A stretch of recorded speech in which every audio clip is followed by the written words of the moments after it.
Bonsoir à tous, merci d'être avec nous en direct ce soir sur Public Sénat. On va plus loin sur 3 thèmes différents. La primaire de droite, d'abord à 40 jours du premier tour. Alain Juppé fait plus que jamais la course en tête et distance de près de 14 points Nicolas Sarkozy au premier tour. Le maire de Bordeaux passe aussi à l'offensive sur le fond. Sur son blog ce soir, Alain Juppé accuse Nicolas Sarkozy d'aborder les sujets, je cite, par le petit bout de la lorgnette. Et ce, après la proposition de l'ancien président de la République d'organiser 2 référendums sur les fichiers S et le regroupement familial. La primaire de droite, ce sera donc le thème de notre premier débat. On va plus loin ce soir également sur les élections américaines. Ils sont repartis dès aujourd'hui en campagne après un débat hier soir qui fera sans doute date dans l'histoire politique américaine pour sa médiocrité et la bassesse des attaques.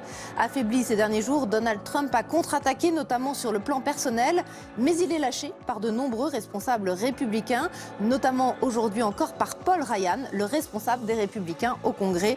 Hillary Clinton sort elle plutôt confortée de ce débat selon des premiers sondages cet après-midi. On refera le match tout à l'heure avec les représentants en France des partis démocrates et républicains.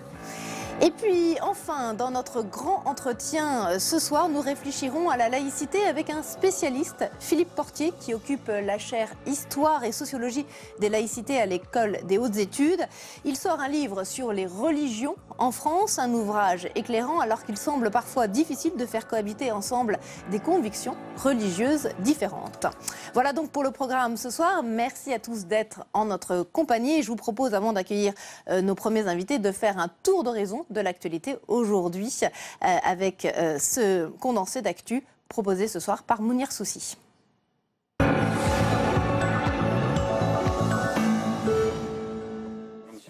Une visite pour apporter le soutien du gouvernement aux policiers encore choqués par l'agression au cocktail Molotov de 4 agents dont un est toujours dans un état grave. Le Premier ministre a visité plusieurs commissariats du département. Il y a tenu un discours de fermeté face à ces actes. Il n'y a pas de zone de non-droit. Et je veux le dire très clairement à mes compatriotes, que je n'accepte pas ces analyses-là. Pourquoi ces individus agissent ainsi? C'est parce que la police fait son travail. Elle fait son travail. Il y a encore quelques jours ici, 63 kilos de résine de cannabis ont été pris par la police grâce à ce travail d'enquête. Aujourd'hui, le ministre de l'Intérieur a annoncé l'affectation de 45 policiers supplémentaires dans le quartier de la Grande Borne. Les syndicats de police appellent à une grève du zèle pour réclamer plus de moyens.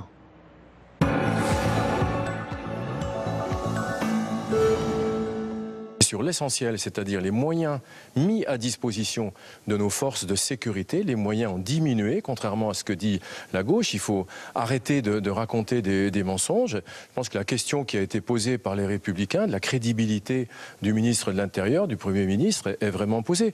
Écoutez, de mois en mois, évidemment, le ministre est toujours devant les caméras pour expliquer que ça va bien, que ça va mieux, mais de mois en mois, on n'apporte pas de solution complémentaire à tel point que les policiers se mettent en grève. Dans nos départements, il suffit d'aller voir quels sont les moyens des policiers et des gendarmes. Le chiffre du jour. 52% de Français favorables à la vente du cannabis sous le contrôle de l'État. Dans un sondage Ipsos, 84% jugent la législation actuelle inefficace pour limiter le trafic et la consommation. La sénatrice Esther Benbassa veut faire bouger les lignes et le personnel politique frileux sur cette question. Aujourd'hui, c'est vrai, la population, l'opinion publique a avancé davantage que les politiciens qui sont encore dans les tabous. Si je parle de cannabis, si je défends cette idée, je vais perdre des voix. Non, comme d'habitude, les politiciens sont en retard par rapport à l'évolution de la population. Il faut sortir du tabou. On ne peut pas faire de la prévention pour ce qui n'existe pas.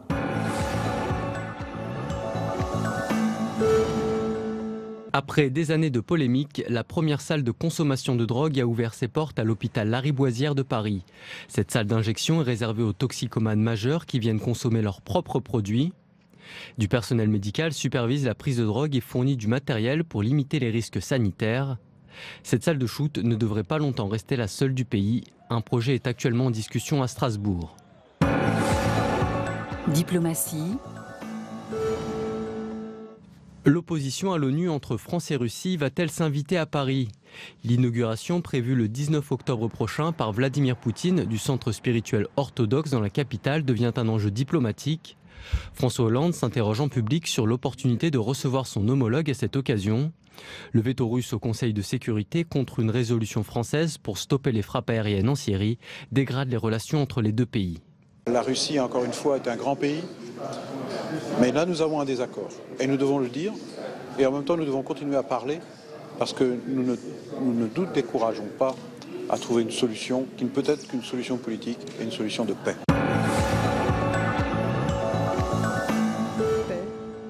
Allez, on parle politique maintenant sur le plateau d'On va plus loin avec une semaine qui va être marquée par le premier débat de la primaire de droite. Ce sera jeudi soir sur TF1 et sur Public Sénat, médias associés. Et selon les derniers sondages, donc Alain Juppé accentue son avance sur son principal rival, Nicolas Sarkozy, au premier tour, entre 8 et 14 points d'avance pour Alain Juppé, selon les hypothèses. On en parle ce soir avec nos invités. Hélène Pilichowski, éditorialiste, bonsoir. Merci à vous d'être sur ce plateau. Alain Onfray, journaliste politique à Libération, bonsoir. Merci d'être là. Charles Consigny, éditorialiste au Point. Bonsoir. Et merci également d'être sur ce plateau. Et puis Yves Maricane, directeur des études politiques, est là. Bonsoir. Merci à tous les quatre d'être avec nous. Avant de débattre, donc, je vous propose de revoir un sujet sur le meeting de Nicolas Sarkozy. C'était hier au Zénith à Paris. C'était le plus grand rassemblement de l'ancien président de la République avant le premier tour de cette primaire de droite. Devant près de 6000 sympathisants, Nicolas Sarkozy a défendu ses propositions de référendum sur le regroupement familial et l'internement des fichiers S. Reportage de Jérôme Rabier, Sandra Cerquera et Quentin Calmé. C'est un meeting pensé comme une démonstration de force par l'équipe de Nicolas Sarkozy. 6000 personnes et 500 élus, dont une bonne partie de sa garde rapprochée, sont venus le soutenir au Zénith de Paris. Un meeting de reconquête également, pour faire mentir les sondages et faire taire les mauvaises nouvelles qui s'accumulent dans cette campagne. C'était un meeting, pas de la dernière chance, mais vraiment de la reconquête. Car effectivement, si je suis venue ici, c'est parce que j'ai vu qu'il était dans une mauvaise passe. Moi, les sondages ne me font pas peur.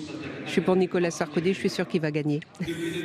À la tribune, l'ancien chef de l'État s'attaque au déclassement de la France et se voit en seul représentant du peuple, en défenseur de la majorité silencieuse, à qui il veut rendre la parole par l'organisation de référendums notamment. Cette France qui se sent incomprise, qui se sent maltraitée, qui ne se sent plus représentée, moi je veux être son porte-parole. Parce que toute ma fierté, c'est de porter la parole de cette France-là. Sans jamais citer Alain Juppé, il s'est attaqué à lui en dénonçant son concept d'identité heureuse et ses appels du pied à l'électorat de gauche. Un message répété en boucle, tout comme le fait que les sondages ne seraient pas fiables car on ne connaîtrait pas le socle électoral de cette primaire. La dernière étude d'opinion publiée ce matin et qui donne une large avance à Alain Juppé ne peut que renforcer l'envie de tout renverser dans l'équipe de Nicolas Sarkozy. Et nous sommes donc à 40 jours du premier tour de cette primaire de droite. Tous les derniers sondages montrent une nette avance maintenant d'Alain Juppé sur Nicolas Sarkozy, au premier tour comme au deuxième tour. Est-ce que c'est, selon vous, clairement l'impact finalement de la semaine noire traversée par Nicolas Sarkozy avec la publication du livre de Patrick Buisson, le documentaire sur France 2 concernant l'affaire Big Malion? Charles Consigny. Je pense que Nicolas Sarkozy, même s'il y a des attaques qui sont fondées, même s'il y a évidemment des soupçons sur la campagne de 2012, même si Patrick Buisson dit sans doute des choses vraies dans son livre, fait quand même l'objet d'un traitement très sévère de la part des médias qui ont choisi leur candidat à droite, et leur candidat c'est Alain Juppé, parce qu'il est raccord avec eux sur le plan idéologique, il est raccord avec eux sur le plan des valeurs, il pense la même chose que les journalistes, un peu comme François Hollande, et Nicolas Sarkozy c'est le contraire de ça. Donc moi je trouve que, hormis quelques médias qui sont complètement, alors là, de manière excessive à sa botte, où du coup on a des articles très caricaturaux, on a l'impression d'être dans un régime totalitaire. Pour ce qui est des autres médias, il n'y en a pas un qui est capable de traiter de manière objective un discours de Nicolas Sarkozy. On ne va jamais dire Nicolas Sarkozy propose telle et telle chose, on va dire Nicolas Sarkozy ratisse sur les terres de telle ou telle. Voilà. J'ai un peu envie, moi, de le défendre. Vous avez un peu envie de le défendre. Oui, parce que je trouve qu'il est traité quand même très injustement depuis son retour. Et même s'il a beaucoup de défauts et qu'il a quelques casseroles, bien sûr, il fait aussi des propositions intéressantes. Alors qu'il ne soit pas bien traité par Libération, ça, à la limite, on peut comprendre. Alain Aufray, mais est-ce que vous avez également, vous, le même sentiment, Hélène Pilichowski? Oui. Ouais. Oui, absolument. Mais j'ai écrit un livre, même après son élection en 2007. Sur Sarkozy et la presse. Sarkozy et la presse. Où il a longtemps été le chouchou des médias. Si on veut, il a été une période... Oui, ça se discute. C'est-à-dire, c'est au moment, surtout, il était à l'intérieur, si vous voulez, ministre de l'Intérieur en particulier. Pourquoi ? Parce qu'il parlait beaucoup aux journalistes. Donc, les journalistes l'aimaient bien, parce que les journalistes adorent quand vous avez quelqu'un qui a un rôle important dans la vie politique et qui vous fait des petites confidences, y compris sur ses adversaires politiques, surtout quand elles ne sont pas forcément aimables, si vous voulez. Donc, on est très friands, les journalistes, parce que je suis journaliste, très friands toujours de ces petites confidences. Donc, il avait noué des liens assez privilégiés avec bon nombre de journalistes. Et c'est d'ailleurs pour ça. Les liens sont totalement rompus aujourd'hui ? Pour la plupart, oui. Enfin, les liens, il y en a encore. Il y a encore, évidemment, il y a des rencontres, il y a des échanges, bien évidemment. Il reçoit, il fait des déjeuners de presse, il reçoit des journalistes à sa table, bien sûr.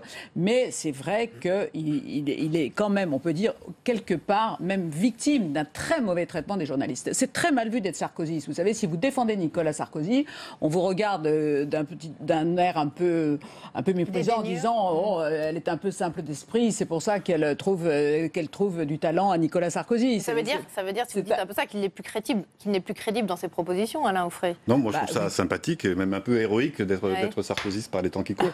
Mais il n'y a pas de... moi je ne crois pas qu'il y ait d'anti-sarkozysme d'ailleurs chronique dans les médias, mais même, je dirais même le contraire. Il y a eu...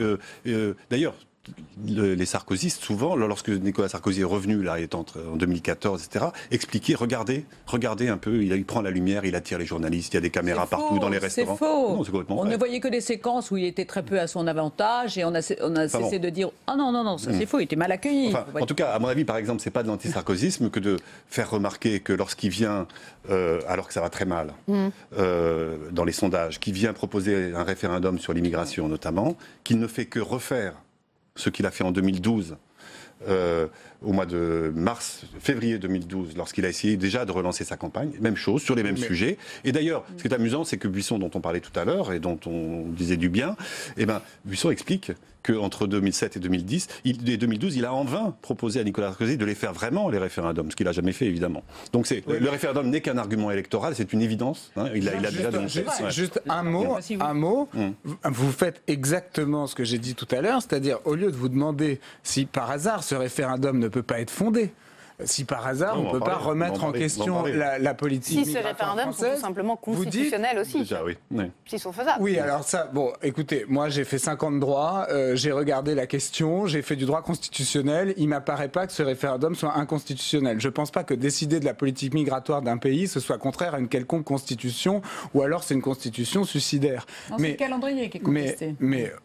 Enfin bon, peu importe, on peut trouver de toute façon, ces arguments-là le servent. Les arguties juridiques, c'est toujours quelque chose qui exaspère les Français quand il s'agit d'essayer d'agir un peu. Mais ce que je dis simplement, c'est qu'on ne peut pas juste dire quand un homme politique, quel qu'il soit, fait une proposition aussi forte qu'on fait les 2 référendums en question, juste dire c'est stratégique, ça. Bien sûr qu'il y a de la stratégie, il y a de la stratégie dans toutes les propositions politiques, mais c'est pas pour ça qu'il ne faut pas les étudier quand même, puisque à la fin des fins, ils agissent, même s'ils agissent avec la stratégie dans la tête. Ils n'agissent pas. Yves Maricane, peut-être de manière insatisfaisante. Yves Maricane, dans les analyses d'opinion que vous faites fréquemment sur cette primaire de droite, même si ces mesures sont parfois un peu difficiles, on y reviendra peut-être tout à l'heure. Comment vous voyez la dynamique autour de Nicolas Sarkozy ? Plutôt une dynamique de rejet en ce moment qui se confirme ? Oui, en tout cas, on voit que la dynamique, elle est plutôt du côté d'Alain Juppé. Sur la base de ce que l'on mesure aujourd'hui, celui qui progresse, c'est Alain Juppé, celui qui baisse, c'est Nicolas Sarkozy. Mais si on revient 6 semaines en arrière, c'était l'inverse. Nicolas Sarkozy rattrapait une partie de son retard par rapport à Alain Juppé, notamment sous l'effet de son entrée en campagne. Là, le problème, c'est que les dynamiques que l'on décèle aujourd'hui à travers les enquêtes d'intention de vote, c'est qu'elles nous disent aussi des choses par rapport aux 6 dernières semaines qui ont été marquées par la campagne menée par Nicolas Sarkozy. Et je pense que Nicolas Sarkozy, sa difficulté aujourd'hui, c'est que, il nous rejoue d'une certaine façon la même partition qu'en 2012. Pour une raison assez simple, c'est que du côté de la droite, et notamment du côté de Nicolas Sarkozy, on n'a pas vraiment l'impression d'avoir perdu l'élection présidentielle. Et c'est vrai que à décharge, la dynamique, elle était du côté de la droite, elle était du côté de Nicolas Sarkozy en 2012. Le resserrement du rapport de force s'est fait très progressivement en sa faveur. Et d'ailleurs, ils en sont sortis convaincus qu'il aurait suffi de 10 à 15 jours supplémentaires pour faire la bascule. Et partant de ce constat-là, Nicolas Sarkozy, effectivement, il reste sur la même logique. Il ressort pour l'essentiel les mêmes propositions, effectivement, qu'en 2012. La carte du référendum, l'appel au peuple, le ressort de l'immigration, de l'identité. On a les fichiers S en plus aujourd'hui, mais parce qu'il y a le contexte aussi de la menace terroriste. Mais le fait est que la question c'est, est-ce que les Français, eux, attendent toujours la même chose de Nicolas Sarkozy? Est-ce qu'ils les attendent vis-à-vis de Nicolas Sarkozy sont les mêmes qu'en 2012? Et là, je pense que la difficulté pour l'ancien chef de l'État, c'est d'apparaître comme un homme neuf en utilisant les mêmes ressorts et avec en plus cet effet pervers du quinquennat qui fait qu'il y a une accélération du temps politique et qu'il y a aussi finalement une accélération de la demande du renouvellement de la classe politique dont pâtit Nicolas Sarkozy. Charles Consigny. Non, quand Nicolas Sarkozy dit quand il brocarde la France protégée, lui qui voyage qu'en jet privé, c'est vrai qu'on reste un peu songeur. Ça manque un peu de crédibilité. Qui est plus protégé en France à part les anciens présidents de la République, je ne sais pas. C'est vrai, non mais bon. Donc il y a parfois, si vous voulez, un peu moins depuis le décret de François Hollande. En revanche, oui, il a tout un tas d'autres avantages au titre de ses autres fonctions passées, François Hollande. En revanche, je pense que la haine des élites, enfin en tout cas la détestation des élites qu'a professé Sarkozy dans son meeting, je crois qu'elle est sincère. Alors je vous propose justement, Charles Consigny, peut-être d'écouter Nicolas Sarkozy hier lors de son discours au Zénith de Paris, justement sur ce point-là, et puis après on revient pour en débattre en plateau. Cette France de la vie réelle qui est regardée de haut, cette France qui se sent incomprise, qui se sent maltraitée, qui ne se sent plus représentée, moi je veux être son porte-parole. Parce que toute ma fierté, c'est de porter la parole de cette France-là.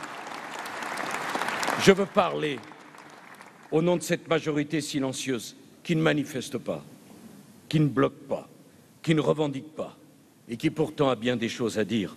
Moi, je ne cherche pas la bénédiction du petit Paris mondain, je cherche la résurrection du peuple de France. Voilà la différence entre eux et nous. Ça vous fait tous rire en plateau, comme si Nicolas Sarkozy n'appartenait pas à une certaine élite parisienne quand même. Mais c'est le cas. Ah bah ça, écoutez, il n'y a pas besoin de faire un dessin. Oui, mais c'est pas parce qu'on appartient à une petite élite qu'on n'a pas le droit de, si vous voulez, de la brocarder, de s'adresser au peuple. Si vous voulez, c'est comme quand on dit comment se fait-il qu'on puisse très bien gagner sa vie et être de gauche. Je suis pas du tout d'accord avec cet argument. C'est trop simpliste de dire ça. Ce qui est grotesque, c'est que ce sont les mêmes mots qu'en 2012 et même qu'en 2007. Oui. Déjà en 2007, il y avait le côté le peuple et les élites, etc. Mais là, c'est vraiment les mots de 2012 qu'on retrouve. Mais au moins, il est fidèle à sa pensée. Oui, voilà, on dit souvent qu'il. Oui, mais du coup, ce qu'on entend, c'est pas un homme de conviction qui défend quelque chose de réel. C'est quelqu'un qui pense qu'on a là un outil électoral. Je ne suis pas d'accord. Voilà. Je pense qu'il déteste sincèrement les journalistes français, les éditeurs, les grands avocats, les grands architectes, tout le club Le Siècle, si vous voulez. Je pense qu'il les hait sincèrement et que c'est un de ses moteurs. Souvenez-vous, pardon, mais moi, il y a une phrase qu'on lui prête quand il a été élu maire de Neuilly à 27 ans, c'est « je les ai tous niqués ». Vous voyez ce que je veux dire? Et c'est quand même son état d'esprit. Donc je ne suis pas d'accord pour dire, même si ce n'est pas forcément très glorieux, que sur ce coup-là, il n'est pas sincère. Pour reprendre votre expression. Il veut de nouveau tous les niquer. Sauf que pour ça, il faut pouvoir engager une nouvelle donne, avec de nouvelles cartes. Oui, enfin moi, je trouve pas non plus qu'il fasse exactement la même chose qu'en 2012. Moi, je trouve qu'il y a des choses nouvelles. La situation a changé. Quand il met en garde contre les grandes migrations, en disant que le grand enjeu de demain, c'est l'explosion démographique, que c'est sur ça qu'il faut se protéger, c'est assez nouveau. Il y a en effet toute la problématique du terrorisme qui est quand même assez nouvelle. Non, je suis pas d'accord. Après, bon, on est dans une époque où tout le monde très vite Mais malgré devient cette proposition, il décroche. ringard. Oui, et puis bon, si on va dans le registre Y compris auprès des sympathisants, les Républicains. Oui, y compris auprès des sympathisants les Républicains, parce que je pense qu'il y a aussi une incompréhension sur le message. C'est-à-dire que si on revient sur ce que... Alors je disais tout à l'heure qu'il jouait la même partition, oui, sur la question de l'appel au peuple, etc. Mais sur d'autres sujets, il a complètement changé d'avis. Aujourd'hui, il défend la création de déficits budgétaires. En 2012, il s'agissait de voter la règle d'or. Si Nicolas Sarkozy avait été réélu en 2012, ce qu'il propose aujourd'hui aurait été inconstitutionnel. Donc il y a aussi une incohérence qui est perçue par une partie de l'électorat des Républicains. Et puis je pense qu'au-delà de ça, au-delà du message, au-delà du fond dont il parle, il y a aussi la façon dont il le dit. Et c'est vrai que Nicolas Sarkozy aujourd'hui, il est beaucoup dans l'invective, il est dans les excès, les provocations. Il y a une certaine violence aussi qui ressort. Aussi. Oui, mais aujourd'hui, il y a une certaine violence qui ressort de ses propos, qui inquiète beaucoup l'électorat du centre, qui du coup va en très grande majorité effectivement sur Alain Juppé dans les intentions de vote. Et puis il y a aussi une partie de l'électorat des Républicains qui se dit que finalement on n'a peut-être pas envie de rejouer la même chose lors du prochain quinquennat, qu'on cherche quand même une certaine forme d'apaisement. Un président de la République qui est en capacité de rassembler les différentes sensibilités de la droite et du centre. Aujourd'hui, Nicolas Sarkozy, de par son positionnement, il ne répond pas à cette attente. Il répond à une partie des attentes de la droite, notamment la droite dure, une partie d'ailleurs aussi de l'électorat du Front National, parce qu'on parle beaucoup de l'électorat de gauche qui a l'intention de voter à la primaire. On a aussi des sympathisants du Front National qui ont l'intention d'y aller. Et ceux-là, effectivement, ils sont sensibles à ces arguments. En revanche, tout ce qui est l'électorat du centre, en ce qui concerne la primaire de la droite et du centre, effectivement, là, c'est beaucoup plus difficile. Finalement, aujourd'hui, le principal atout d'Alain Juppé, c'est d'être une valeur refuge de l'antisarkozysme. On peut dire ça, mais ce qui est remarquable, moi je reviens au meeting d'hier, c'est que Nicolas Sarkozy dit... En gros, il le dit ça en off, dans le discours il le laisse entendre, il dit j'ai avec moi l'électorat de droite et du centre, enfin, surtout l'électorat de droite est avec moi, c'est plié, c'est une expression qu'il utilise beaucoup en privé, il dit c'est plié. Et comme il insiste après lourdement sur le fait que cette primaire ne doit surtout pas s'adresser au déçu de François Hollande, comme le fait avec insistance François Hollande, ce qu'on commence à entendre, sérieusement, c'est que s'il ne gagne pas, c'est que ce sera à cause des parjures, ce sera une sorte de vol. Il y a déjà chez beaucoup de Sarkozy cette idée qu'une défaite de Nicolas Sarkozy serait nécessairement un dévoiement de la primaire. Mais oui, mais c'est pas faux. Ce serait un peu une. Voilà, mais non, mais c'est pas faux. Je suis désolé. Je suis désolé.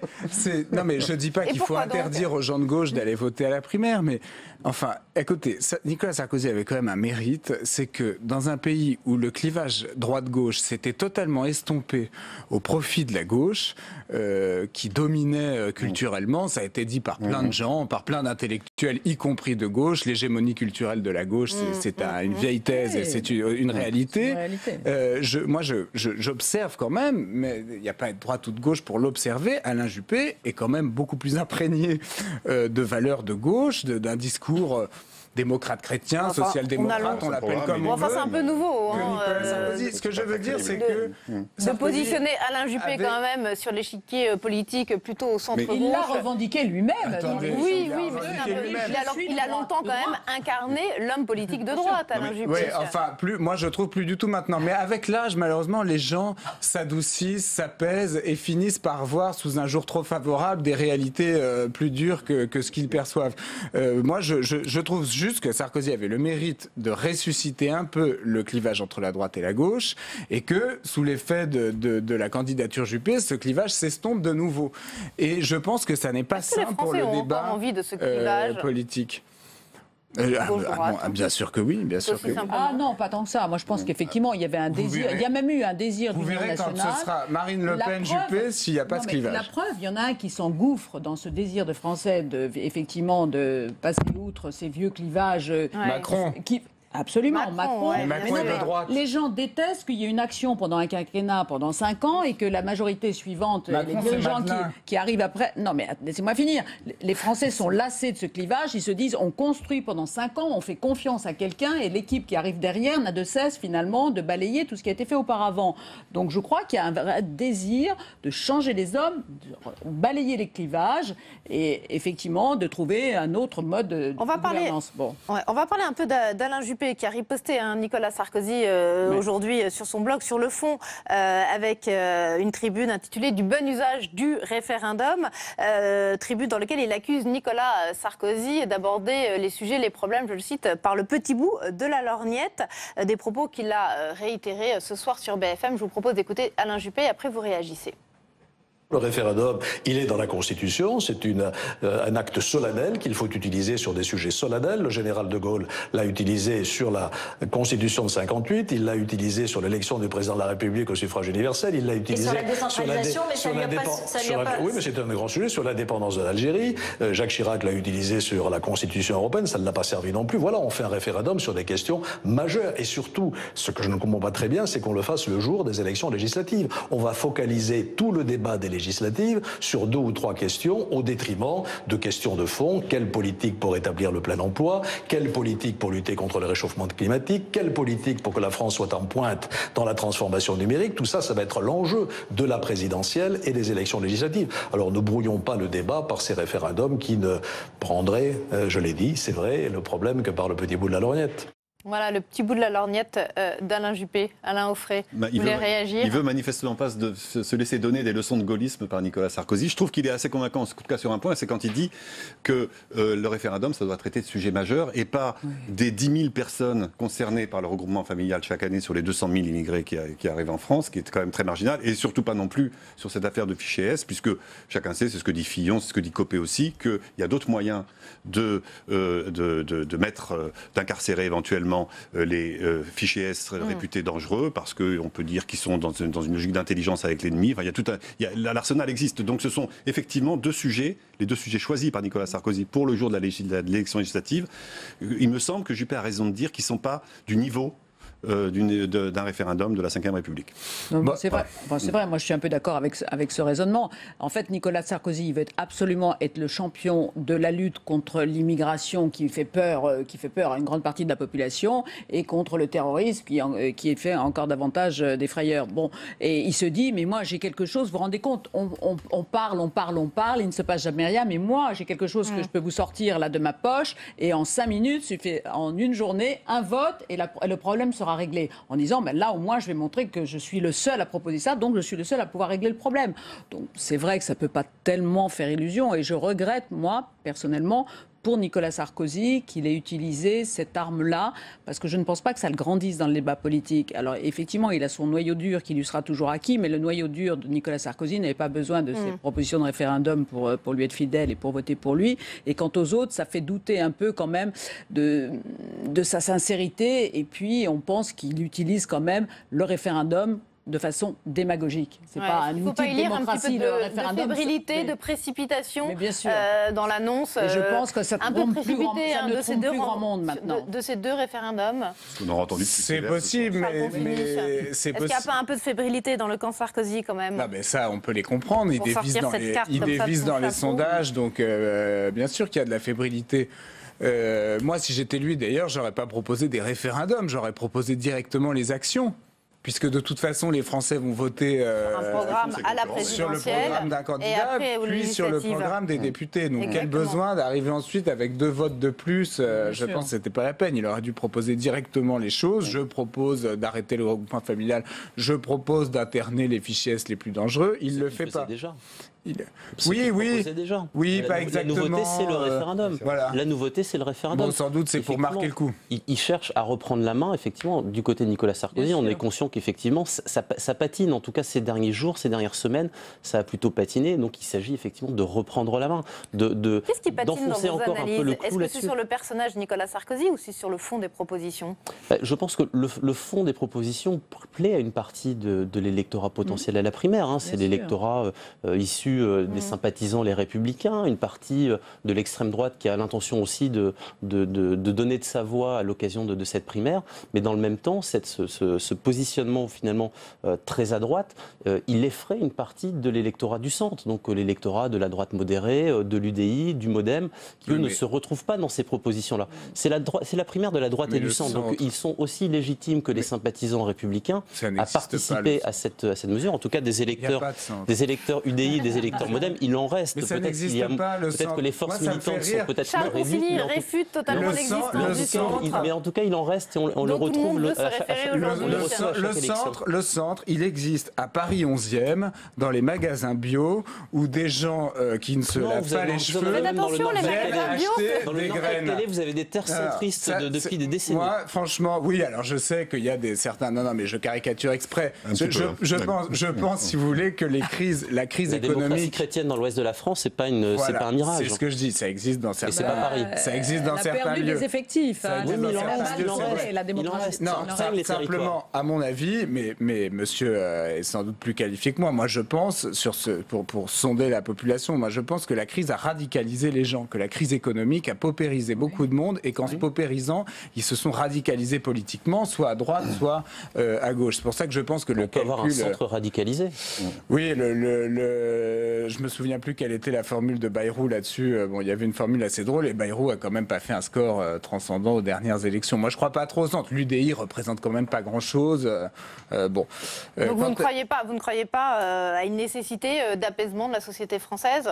Mais non, qu'est-ce que ça veut dire ? Attendez, est-ce que Alain Juppé veut nous vendre ? Apaiser la société française, est-ce que c'est lutter contre l'islam radical ou est-ce que c'est se bander les yeux devant l'islam radical ? Est-ce que c'est financer une partie des constructions des lieux de culte avec l'argent public, comme l'ont fait certains grands élus dans certaines villes, et notamment Juppé à Bordeaux, je suis désolé de le dire, mais il peut avoir le droit, il a le droit d'être pour, si vous voulez, il a le droit de considérer que la laïcité prise sous un certain angle, en fait, comme il n'y a pas assez de mosquées, il faut que l'État aide pour en construire, mais dans ce cas-là, il faut le dire. Vous relisiez ce que disait Sarkozy sur ces questions il n'y a pas si longtemps. Peut-être, je sais pas. C'était le champion du monde. Non, mais je ne tiens pas spécialement à défendre Sarkozy, mais comme je vois qu'il est très attaqué, je vois. Simplement, ce que je veux dire, c'est que pour moi, apaiser, ça ne veut pas dire ne rien faire. Et dans la bouche des hommes politiques aujourd'hui, et aussi des commentateurs, quand on dit qu'on veut apaiser la société française, en fait, c'est qu'on se prépare à des mandats d'inaction. Voilà. Jacques Chirac était sans doute un président très apaisant, mais ce n'était pas un président très actif. Alain Juppé, il vend l'apaisement de la France uniquement pour contrer Nicolas Sarkozy. Il ne faut quand même pas se faire d'illusions. Et c'est ce qui est un peu, qui pourrait être inquiétant, mais pour l'avenir d'Alain Juppé, si d'aventure il est élu à la présidence, c'est qu'il se soit décevant, parce que cette élection en négatif, si vous voulez, simplement pour dire qu'il est différent et que lui seul va pouvoir apaiser cette France, vous dites que les gens ont besoin de ça. Moi, je ne ressens pas tellement. Il y a des tas de gens qui ont peur aujourd'hui, qui ont peur du chômage, qui ont peur de ce qui se passe en banlieue. Je pense que ça terrorise beaucoup de gens. Il y a beaucoup de femmes qui n'osent pas rentrer chez elles seules le soir. Il y a beaucoup de choses comme ça. Je pense que c'est ça qui fait peur aux Français, bien plus que le clivage initié par Nicolas Sarkozy. Ça, c'est encore cette élite qui dit, on répète sans arrêt, Nicolas Sarkozy clive. Mais qu'est-ce qu'il a clivé pendant son quinquennat ? Dites-moi, en quoi il a clivé ? Mais qui contre qui ? Quand même, mais non, parce que c'est une idée acquise. Non, mais là, écoutez, il y a des chiffres. Des chiffres de quoi ? De gens clivés ? Référez-vous aux chiffres. Il y a les enquêtes d'opinion, il y a aussi les résultats électoraux pendant le quinquennat de Nicolas Sarkozy. Il ne me semble pas que lorsque vous regardez les résultats des élections intermédiaires, que Nicolas Sarkozy ait suscité une unanimité au sein du pays au point de remporter toutes les élections intermédiaires entre son élection de 2007 et l'élection de 2012. Excusez-moi, qu'est-ce qui se passe quand une majorité est au pouvoir aujourd'hui ? C'est que les élections intermédiaires sont perdues pour cette majorité-là. Ça s'est révélé là maintenant. Et Dieu sait si François Hollande n'est pas clivant. Dans beaucoup d'autres pays, ce n'est pas le cas. Ah ben peut-être, mais c'est un mal français. Mais c'est pas dû à Nicolas Sarkozy. Alors dans ce contexte, qu'est-ce qu'on peut attendre du premier débat de cette primaire de droite Alain Onfray ? Débat, je le rappelle, qui aura lieu notamment sur l'antenne de Public Sénat jeudi soir. Alors, concernant Alain Juppé, je crois que lui, il estime avoir passé le plus dur avec l'émission de France 2. De la semaine dernière, qui s'en est pas trop mal tiré, et donc je pense qu'il craint pas grand-chose de ce débat, dont il faut dire d'ailleurs qu'il ne sera pas aussi spectaculaire qu'on pourrait le croire. Enfin, je veux pas faire baisser l'audience, mais enfin... non, mais sans doute, c'est vrai. Chacun va s'exprimer une quinzaine de minutes environ. Ce que je crois, donc, c'est que concernant Alain Juppé, il va pas trop faire de vagues, il va essayer de gérer le truc. Nicolas Sarkozy, à peu près pareil. Il y en a les autres, en revanche, ont tout intérêt à essayer de renverser la table. Je pense que François Fillon peut et de briser ce duel, quand même. Je ne serais pas étonné qu'il y ait une surprise Fillon. Jean-François Copé Bruno Le Maire aussi a beaucoup joué, puisque finalement, l'autre match se joue entre Fillon et Le Maire. Donc il peut se passer des choses avec ces trois-là. Ces trois-là. Nathalie Kosciusko, à mon avis, sera polie et se tiendra bien. Mais les autres, sans doute aussi. Mais ce que je veux dire, c'est qu'ils ont quand même intérêt à ce qu'il se passe quelque chose. Oui, je suis assez d'accord avec ce qu'a dit Alain Auffret. Je pense que ces débats sont toujours décevants parce qu'on en attend beaucoup et en fait il y a des telles contraintes sur les temps de parole, sur l'égalité entre les candidats qu'ils sont obligés de beaucoup se museler. Je pense que Copé n'hésitera pas à attaquer Nicolas Sarkozy sur le terrain judiciaire, ce qui mettra une ambiance tout à fait réjouissante sur le plateau. Nicolas Sarkozy aura sans doute des arguments en réponse qui seront tout aussi plaisants. Et en effet, voilà, comme d'habitude, les outsiders ont intérêt à renverser un peu la table, mais je sais pas, je pressens pas de surprise folle. Je pressens quand même peut-être, enfin. Ce qui m'intéressera beaucoup, ce sera de voir... Peut-être une révélation pour le grand public. Oui, mais alors là, du coup, ce qui m'intéressera beaucoup sera de voir comment se comportent tous ces gens qui ont été les obligés de Sarkozy quand même à des degrés divers. Voilà, voir comment est-ce qu'ils arrivent à s'émanciper complètement ou est-ce que finalement ce qui vous intéresse plus, c'est le Marigot finalement qui va être sur le plateau. Mais non, mais sur les idées, ils vont dire leur truc. Juppé va faire semblant que tous les autres sont d'extrême droite et que lui seul est encore un être humain. Sur le plateau. Moi, les gens qui se disent modérés, faut se méfier. Hillary Clinton on a bien compris. Voulait quand même assassiner Julian Assange. Voilà, faut se méfier des gens qui se présentent comme modérés, je pense. Yves Marican, sur le débat de jeudi soir. Je pense que c'est pas comme toujours. Pour les débats, on l'a vu lors des précédents débats, je pense que c'est pas de nature effectivement à bouleverser le rapport de force. C'est que tant Nicolas Sarkozy qu'Alain Juppé, qui dominent aujourd'hui finalement le classement, notamment à travers les enquêtes d'intention de vote, n'ont pas vraiment intérêt finalement à ce que les choses bougent de trop à l'occasion de ce débat. Mais en revanche, l'enjeu il est tout autre effectivement pour les petits candidats entre guillemets, des Bruno Le Maire, des François Fillon, des Nathalie Kosciusko-Morizet, etc. Enfin Jean-François Copé et Jean-Frédéric Poisson pour aller jusqu'au bout. Eux qui bénéficient finalement d'une moindre exposition médiatique aujourd'hui, dont la surface médiatique est beaucoup moins importante, c'est quand même aussi l'occasion pour eux, finalement, de se faire connaître d'un plus large public, de s'exprimer à égalité de temps de parole par rapport aux deux favoris. Donc ça peut être aussi l'occasion pour eux d'aller grappiller ou gratter un point ici ou là. Ça bouleversera rien finalement dans le rapport de force, mais ça peut finalement quand même amoindrir un peu le socle des soutiens, tant pour Nicolas Sarkozy qu'Alain Juppé. Si on se réfère à la primaire des socialistes, en fait, de 2011, c'est effectivement le grand exemple qui a été brandi pour dire à la droite faites-en autant, grosso modo c'était ça. Et en fait, regardez le score qu'avait fait Arnaud Montebourg et qui avait énormément surpris et qui avait totalement échappé aux sondeurs. Effectivement, il était passé de 10-11% à 17%. À 17%, ce qui était vraiment, une surprise du premier tour. Une surprise, précisément en raison des arguments qu'il a su avancer pendant la primaire. Et François Hollande, lui, s'est aussi constitué son image de rassembleur parce que quand on observait bien la façon dont il procédait, si vous voulez, on voyait qu'il laissait parler tous les autres avant lui et que l'homme de la synthèse ressurgissait à la fin des exposés de chacun. Valls lui avait reproché d'ailleurs. Oui, voilà, pour dire, moi maintenant, hop, je suis le dernier qui parle et donc j'ai raison. Parce que c'est vrai que la question qui se pose aussi, c'est que valent les sondages pour cette primaire de droite, qui est la première primaire organisée à droite. Quelle est leur fiabilité finalement? Très faible. Non, c'est pas du tout. Les sondages, comme tout sondage en période électorale, c'est pas un outil de prédiction des résultats le jour de l'élection. Les sondages qui sont publiés aujourd'hui sur la primaire de la droite et du centre, c'est pas la boule de cristal. Ils n'ont pas vocation à dire, c'est encore plus compliqué que pour une élection normale. Dans 40 jours, dans le sens où vous ne savez pas vraiment qui va se déplacer pour aller voter. Mais on ne le sait pas plus que pour n'importe quelle élection. Pour une élection, des élections régionales, vous avez 50% du corps électoral qui se mobilise. Il y a aussi un enjeu de savoir qui va se mobiliser, qui est pas du tout négligeable. Sur une élection présidentielle, c'est 80%. Vous me direz c'est plus élevé, mais en même temps, c'est 80%. Il y a quand même des marges de manœuvre et le corps électoral, au final, il peut être différent de celui qu'on mesurait un mois avant le scrutin. Donc l'enjeu, il est le même. Les sondages électoraux, il faut les voir comme de la dynamique. C'est-à-dire que ça sert effectivement à observer, à déceler quelles sont les dynamiques de campagne. Les dynamiques de campagne, on en a vu en faveur de Nicolas Sarkozy il y a 6 semaines. On voit qu'elles sont aujourd'hui plutôt porteuses pour Alain Juppé. rien ne nous dit ce qu'elles seront dans les semaines qui viennent. Il reste 6 semaines d'ici au premier tour de la primaire. Le rapport de force, il peut se resserrer. Nicolas Sarkozy peut toujours prendre l'ascendant sur Alain Juppé, au moins sur le premier tour des primaires. Les jeux ne sont pas faits.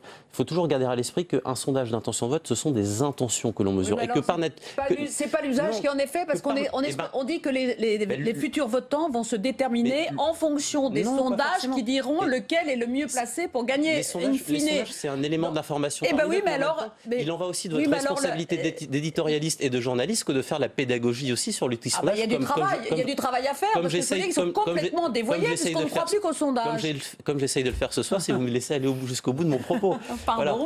Mais juste, je pense que c'est important de garder à l'esprit que ce sont des intentions de vote. Et les intentions de vote, par nature, jusqu'à ce que l'électeur dépose un bulletin de vote dans l'urne, eh bien ces intentions, elles peuvent évoluer sous l'effet de la campagne électorale, sous l'effet des prises de parole des candidats, de leurs propositions, et puis également sous l'effet d'éléments qu'on ne peut pas prévoir, qui tiennent à l'actualité. Il peut arriver n'importe quoi, quel élément d'actualité qui bouleverse la donne d'ici au 20 novembre prochain et qui fasse que ça favorise un candidat plutôt qu'un autre et que le résultat attendu aujourd'hui sur la base des sondages ne soit pas celui qui ressortira des urnes le 20 novembre. Non, rien à ajouter. Juste que ce qui est frappant, c'est quand même que depuis un an que ces sondages existent, ils nous disent toujours la même chose, malgré les nombreux blasts annoncés côté Sarkozy. Et il y a peut-être un point qu'on a oublié de dire à propos du débat de cette semaine, c'est qu'une de ses vertus, peut-être la seule d'ailleurs, c'est de faire la publicité de cette primaire. Et donc de la faire connaître le plus largement possible, de expliquer à chacun que tout le monde peut aller voter, que c'est ouvert à chacun, quoi. Et ça, je pense que c'est d'ailleurs du point de vue des petits dont on parlait tout à l'heure, c'est le principal intérêt de ce débat.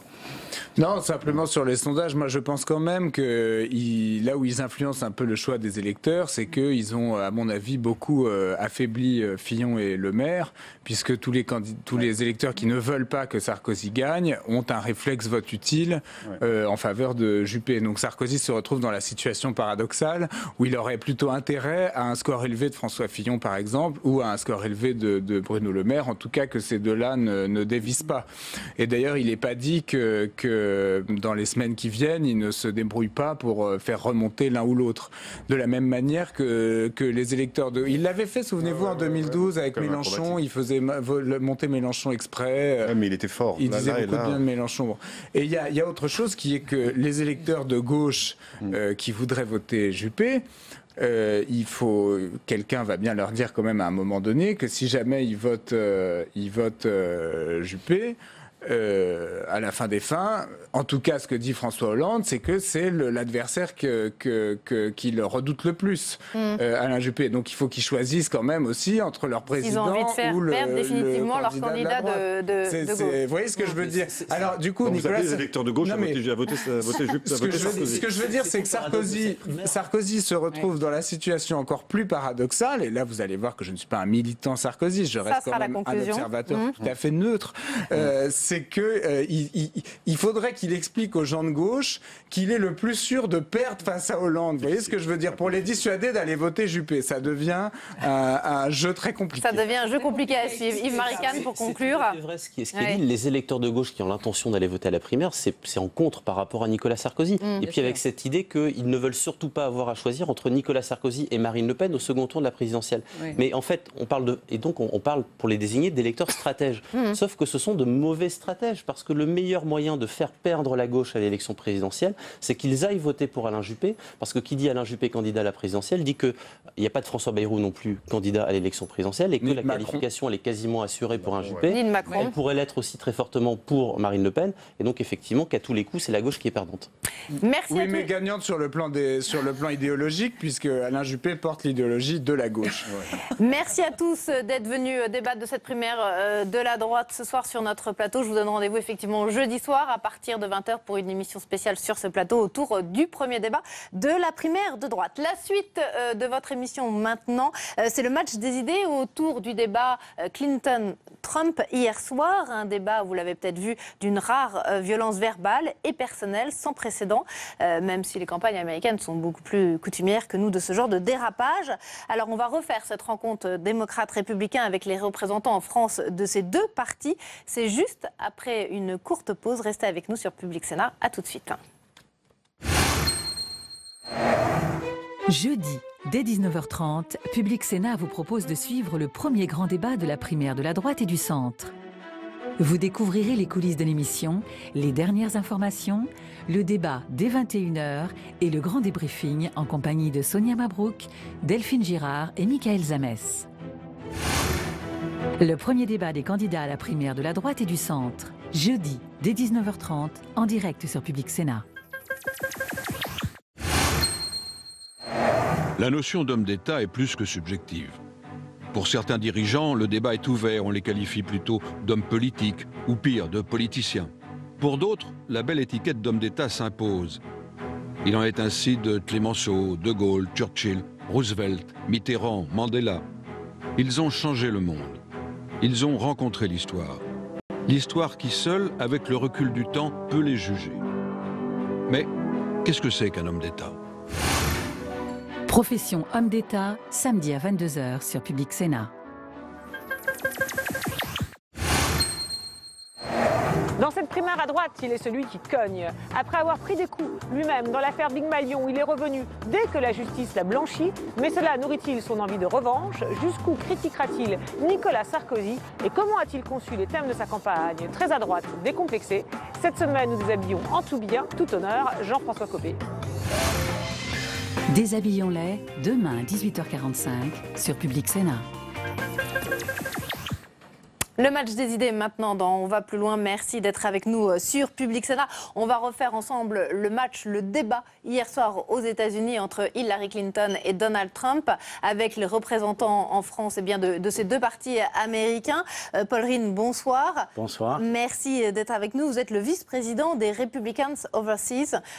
Donc c'est le parti républicain en dehors des États-Unis, ici en France. Et puis Bob Vallier, bonsoir. Merci d'être avec nous également sur ce plateau. Vous êtes le secrétaire des démocrates, ici également en France. Alors vous l'avez sans doute suivi, notamment peut-être sur Public Sénat, ce débat cette nuit entre Hillary Clinton et Donald Trump, d'une rare violence verbale, d'attaque personnelle. La tension est montée d'un cran encore entre les deux candidats, avec ces attaques personnelles, frontales, parfois même sous la ceinture. Quentin Calmet revient pour nous sur les temps forts de ce débat. La presse n'en revient toujours pas. Ce deuxième face-à-face, un des plus étranges de l'histoire de la télévision américaine. Un débat jugé abject et polarisé autour d'attaques personnelles. Depuis 3 jours, le candidat républicain était dans la tourmente après la diffusion de ses propos odieux prononcés en 2005. L'émission à peine installée, il choisit l'attaque. Je ne suis pas fier de ce que j'ai dit, mais c'était quelque chose qui s'est passé. Si vous regardez Bill Clinton, il s'est comporté beaucoup plus mal que moi. Et ce qu'il a fait aux femmes, il n'y a personne dans l'histoire de la politique américaine qui a tant abusé des femmes. À plusieurs reprises, les deux candidats s'invectivent directement et avec des mots durs, jusqu'à cet échange surréaliste à propos des emails privés de Hillary Clinton. Si je gagne, je vais donner l'ordre au ministre de la Justice de mobiliser un procureur spécial pour enquêter votre situation. Tout ce qu'il vient de dire est absolument faux, mais je ne suis pas surprise. Il est bon que quelqu'un ayant le tempérament de Donald Trump ne soit pas responsable de la législation dans notre pays. Vous seriez en prison. C'est pour cette raison-là, vous seriez en prison. La candidate démocrate tente de tirer le débat vers les questions de fond sans y parvenir. À bord de son avion de campagne qui la ramène à New York, Hillary Clinton insiste. Son adversaire n'a pas les qualités nécessaires pour être président. Voilà, donc ce résumé de ce débat Trump-Clinton hier soir signé Quentin Calmet. Paul Rhine, une bonne partie de la direction de votre parti républicain ne soutient plus vraiment Donald Trump aujourd'hui. Encore cet après-midi, le chef du camp républicain au Congrès, Paul Ryan, a annoncé qu'il ne défendra pas son candidat. Votre réaction? Mon réaction est, je ne suis pas surpris. Il y a un bon parti des Republican establishment, pas les Republicans des peuples républicains. Ça, c'est une différence. Ça, c'est la différence entre l'élite républicaine, l'établissement, ce que vous dites, et le peuple républicain. Oui, c'est le politique, quelques politiciens, comme Paul Ryan, qui, oui, ils pensent qu'ils doivent mettre la distance entre eux et Donald Trump. Ils ont peur d'être associés à la vulgarité? de Donald Trump? Oui, je crois. Ils ont peur d'être... de recevoir cette étiquette de quelqu'un raciste, vulgaire. Mais c'est dommage. Parce que, OK, Donald Trump a dit quelque chose qui était horrible. Tout le monde est d'accord. Mais il faut pas prendre une chose pour vraiment avoir une opinion sur l'homme complète. Et c'est dommage qu'il y a quelques gens comme John McCain et Paul Ryan, les établissements politiciens, ils ont tous pris leur distance. Qui prennent la distance. Mais ça, c'est les peuples républicains, ils sont fatigués avec les politiciens établissements aussi. Donc, c'est vrai que... La différence entre le peuple et les élites, dont on parlait tout à l'heure. Oui, le peuple et les élites. Cette élection est ça. Ça, c'est pourquoi on a un businessman contre un politicien de 30 ans. Et vous soutenez toujours Donald Trump? Vous êtes toujours derrière lui? Oui, bien sûr. Ouais. Bien sûr, ouais. Je ne suis pas d'accord avec toutes les choses qu'ils ont dit, mais son programme, oui. D'abord, il n'y a pas quelques politiciens qui s'enfuient de Donald Trump. Il y a mon compte là, il y a 160 hier et aujourd'hui. 160 politiciens de l'établissement qui fuirent de Trump. Et cet incident qui était enregistré sur les tapes là, de Access Hollywood, c'est pas un incident isolé. Donc, il ne faut pas relativiser cette offense en disant que ça fait 11 ans, il y a juste une chose là, parce que ça a continué. Jusque aussi récemment qu'il y a 2 semaines, quand il a fait son tweet storm à 3 heures le matin contre le Miss Universe. Donc, il est complètement obsédé avec les femmes d'une manière négative. Ce qu'il a décrit dans ses enregistrements, c'est une stratégie pour violer les femmes.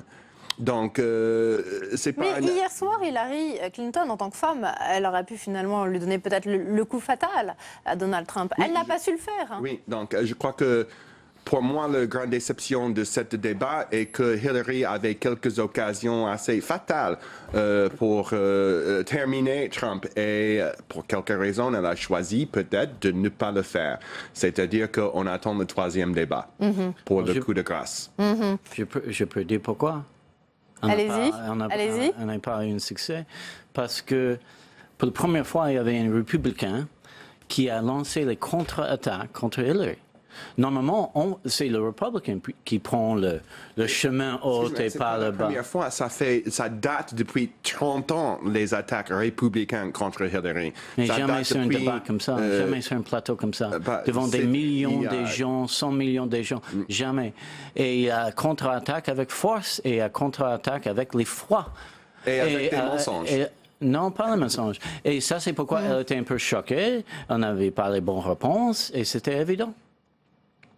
Ça, c'est pourquoi il a gagné. Ce que vous avez dit, c'est vrai que ces débats qui sont vus non seulement aux États-Unis par des millions de personnes, mais également partout dans le monde, est-ce que ça vous gêne pour l'image des Américains quand même? L'image du débat d'idées, parce qu'il n'y a rien sur le fond, il n'y a rien eu. C'est horrible. C'est horrible. Comment vous le ressentez, vous, en tant qu'Américain présent, vivant à l'étranger?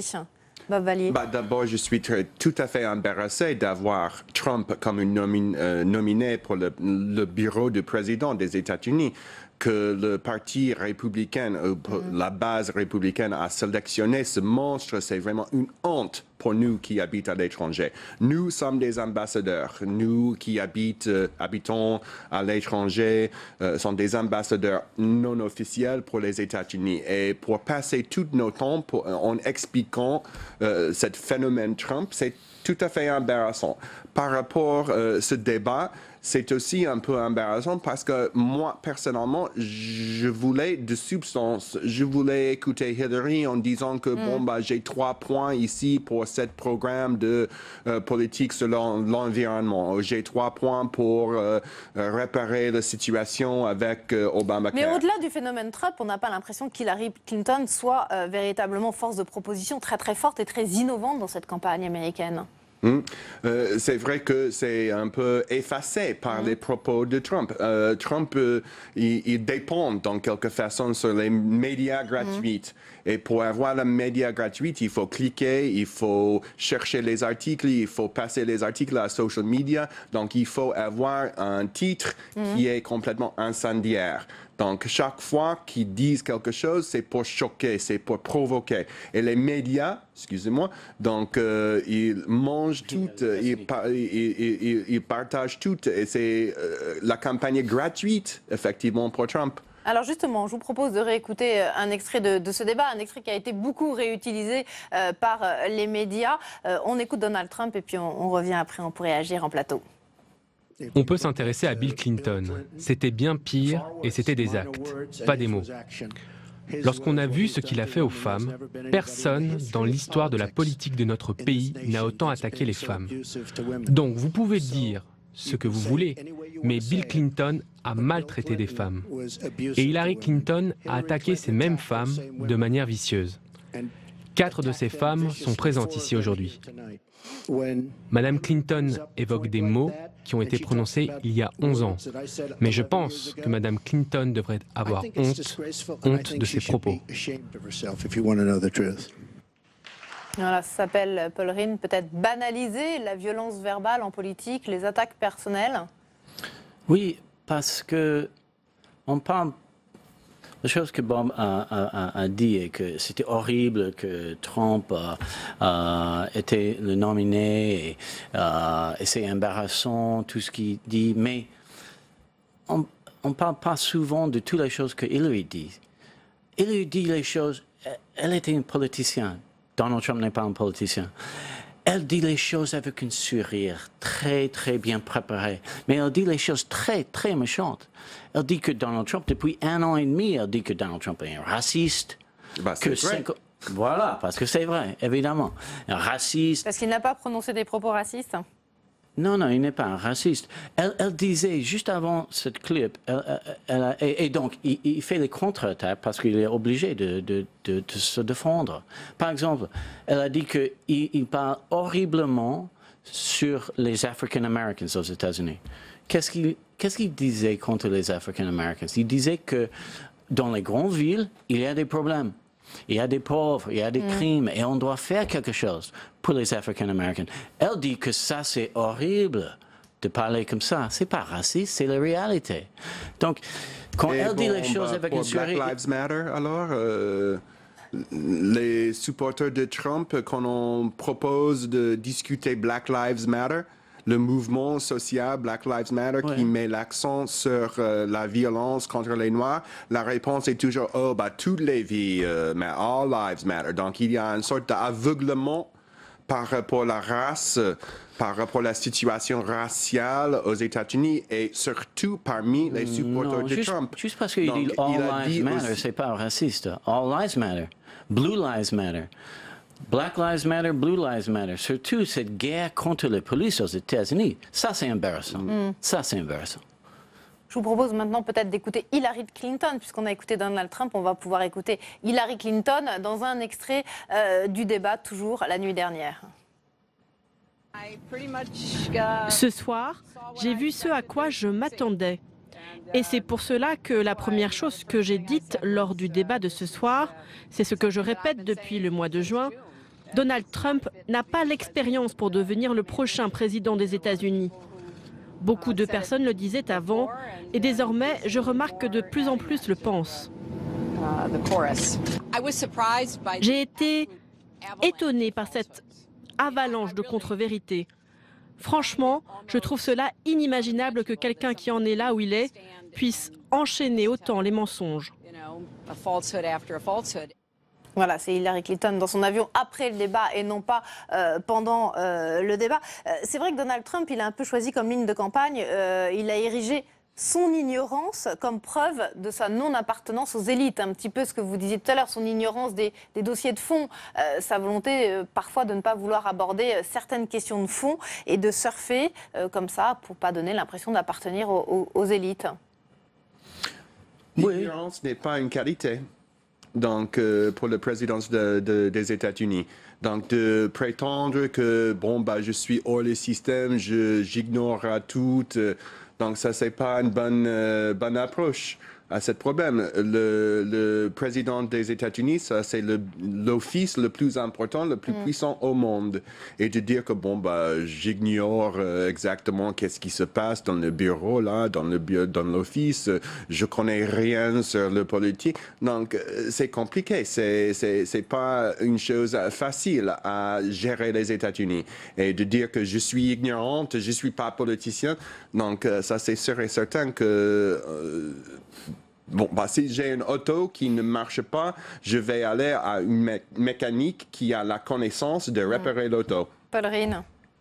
Well, si je peux dire rapidement, ce clip est très amusant, qu'elle accuse Donald Trump de faire les mensonges quand elle est vraiment une menteuse, et tout le monde comprend ça. Elle est une menteuse pathologique, elle peut regarder le public américain et faire les mensonges. Mais Donald Trump, je ne suis même pas qu'il a utilisé le mot ignorant, qu'il est ignorant. Il n'est pas politically correct, il n'est pas un politicien, mais pour un businessman, c'est vrai qu'il ne connaît pas tous les noms de tous les différents. Oui, c'est ça, il botte souvent tout sur les dossiers de fond. Hillary Clinton, c'est rien à voir. Mais il a une bonne compréhension des issues, les problèmes. Quel problème? Des thématiques, des problèmes. Qui tous les Américains cherchent des solutions. Par exemple, le problème avec le chômage aux États-Unis et l'économie. Les sécurités nationales aux États-Unis avec les problèmes de sécurité de la frontière, avec les immigrants. Mais il n'a aucune expérience, par exemple, dans les relations. Même avec les affaires étrangères. Les affaires étrangères aussi. Les Mexicains, il veut avoir un ban sur tous les musulmans qui vont entrer le pays. Il veut avoir un test religieux pour ceux qui entrent le pays aussi. Donc, ça, c'est sa solution pour la frontière américaine. En fait, il a tout changé, ça. Il a tout changé, ça, c'est génial. Ouais. Donc, il a dit ça il y a 2 jours et il a tout changé depuis. Il y a longtemps, il a changé ça. Donc, vous devrez rester... Longtemps, parce que juste la semaine dernière, il a répété cette histoire du mur avec le Mexique. Donc, il n'a rien changé. Donc, il a doublé, il a redoublé, au fait, sa rhétorique. Il parle de supreme vetting, de faire une meilleure cherche des histoires de les immigrés qui viennent de certains pays. Ça, c'est son plan maintenant. C'est plus d'arrêter d'avoir un problème avec tous les musulmans. Dans les derniers sondages de cet après-midi aux États-Unis, Hillary Clinton semble conforter son avance dans les sondages, même après ce deuxième débat. L'objectif aujourd'hui pour les Républicains, finalement, c'est de sauver votre majorité au Congrès? Bien sûr, oui. Un Congrès, oui. Sauver ça. La position de Paul Ryan cet après-midi. Oui, les gens comme Paul Ryan, ils ont peur. Ils ne croient plus en Donald Trump. Ils ont peur. Ils n'ont pas le courage de soutenir Donald Trump avec ses bonnes solutions pour tous les différents problèmes. Et ils ont peur de perdre la Chambre, le Sénat. Mais ce n'est pas vrai. La seule chose est que Paul Ryan, il a une chance de perdre son position, et c'est tout. Les gens qui ne soutiennent pas... Je peux comprendre. Il est quelqu'un qui est un peu polarisé, mais c'est pas bon qu'il ne soutient pas Trump. Paul Vallier, pour finir, c'est vrai que cette majorité au Congrès, c'est ça qui va être fondamental, parce que si Hillary Clinton est élue, mais si elle n'a pas de majorité au Congrès, elle ne pourra pas faire grand-chose. Ça serait plus difficile. Et la seule possibilité à se sauver pour le Parti républicain en ce moment, de sauver tout honneur et de, comme ils l'ont fait cet week-end, et de comment ça se dit, rediriger toutes les ressources, l'argent, l'équipement, etc., vers les élections sénatoriales et congressionnelles. Donc maintenant, ils vont mettre tous sur ces élections down ticket, comme on dit. Ils vont abandonner Trump parce qu'il est complètement toxique et ils ont peur qu'ils vont perdre le le Sénat, ça c'est plus ou moins sûr à ce point aujourd'hui, donc ça peut changer la semaine prochaine, mais bon, si l'élection était aujourd'hui, le Sénat est à nous. Si l'élection est aujourd'hui, on peut envisager une différence dans le Congrès de 15 sièges, 15. Donc on a quelque chose comme 36 en ce moment. Donc, ce qui serait suffisant ou pas pour qu'Hillary Clinton puisse faire passer une partie de son programme? Ça serait suffisant ou pas? Pour le Sénat, oui. Et le Sénat est très important parce qu'il y a déjà la Cour suprême. Donc, tous les candidats à la Cour suprême doivent passer par le Sénat d'abord. Et donc, ça, c'est très important. C'est aussi important pour les traités internationaux, comme par exemple le traité de Paris sur l'environnement. Sur la COP21. Donc, si le Sénat est sous le contrôle des démocrates, on aura la possibilité de ratifier ces traités et de faire passer à la Cour suprême les juges qui sont qualifiés d'y être. Par rapport au Congrès, la maison de représentants, si la majorité est très très faible, c'est tout à fait possible que les démocrates peuvent piquer quelques républicains modérés pour faire passer quelques initiatives. Ça dépend. Parce que dans le Congrès, vous savez, il y a la faction Tea Party qui est incroyablement dure et droite, donc qui vont lâcher à rien de tout et ils représentent dans quelque façon le phénomène Trump auprès du Congrès. Donc, si la toxicité de Trump est telle que le Congrès n'est plus capable de fonctionner, peut-être il y aura des démocrates ou des républicains qui s'enfuient vers les démocrates. Merci Bob Vallier pour cette explication. Paul Reyne, vous vouliez rajouter juste un tout petit dernier mot? Ah, juste petit dernier mot? Oui. Ah bon. Même deux. Ouais, bon, il y a tellement de choses à dire que... je crois qu'en sommaire, je n'ai pas assez de temps pour bien expliquer, mais en sommaire, c'est très facile de dire que Trump, tout ce que Bob a dit, que Trump va tout perdre, le Républicain va tout perdre. Mais on verra. Il y avait des gens qui ont dit que Trump ne va jamais gagner les primaires. Et il a bien gagné les primaires. Pas un record. Bon, rendez-vous maintenant, donc, début novembre. On verra le 8 novembre. D'accord. Ça serrait jusqu'au 8 novembre. 28 jours. Voilà, 28 jours. Merci beaucoup à toutes les deux d'être venues sur notre plateau ce soir pour reparler, rediscuter de ce débat hier soir entre Hillary Clinton et Donald Trump. On va refaire maintenant un point sur l'actualité politique aujourd'hui, résumé ce soir par Mounir Soussi.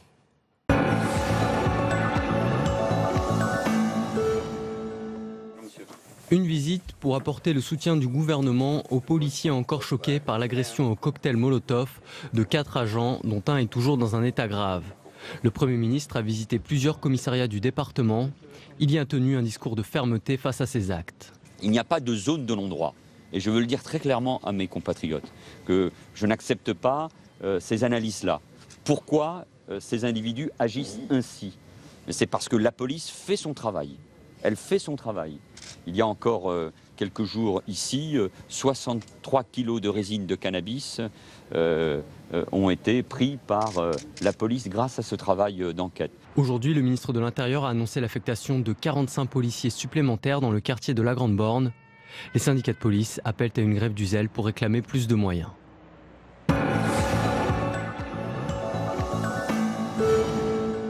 Sur l'essentiel, c'est-à-dire les moyens mis à disposition de nos forces de sécurité, les moyens ont diminué, contrairement à ce que dit la gauche. Il faut arrêter de raconter des mensonges. Je pense que la question qui a été posée par les Républicains, de la crédibilité du ministre de l'Intérieur, du Premier ministre, est vraiment posée.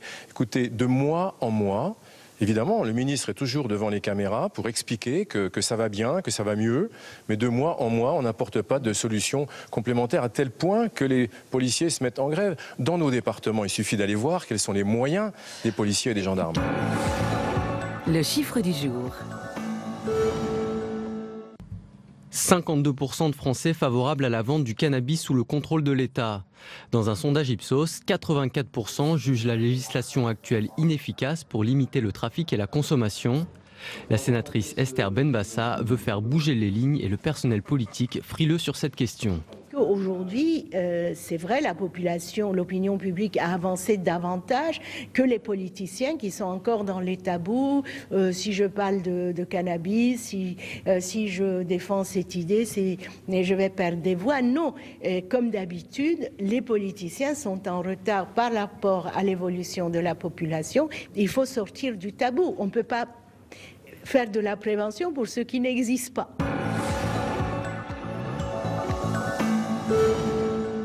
Après des années de polémique, la première salle de consommation de drogue a ouvert ses portes à l'hôpital Lariboisière de Paris. Cette salle d'injection est réservée aux toxicomanes majeurs qui viennent consommer leurs propres produits. Du personnel médical supervise la prise de drogue et fournit du matériel pour limiter les risques sanitaires. Cette salle de shoot ne devrait pas longtemps rester la seule du pays. Un projet est actuellement en discussion à Strasbourg. Diplomatie. L'opposition à l'ONU entre France et Russie va-t-elle s'inviter à Paris? L'inauguration prévue le 19 octobre prochain par Vladimir Poutine du centre spirituel orthodoxe dans la capitale devient un enjeu diplomatique. François Hollande s'interroge en public sur l'opportunité de recevoir son homologue à cette occasion. Le veto russe au Conseil de sécurité contre une résolution française pour stopper les frappes aériennes en Syrie dégrade les relations entre les deux pays. La Russie, encore une fois, est un grand pays, mais là nous avons un désaccord et nous devons le dire et en même temps nous devons continuer à parler parce que nous ne décourageons pas à trouver une solution qui ne peut être qu'une solution politique et une solution de paix.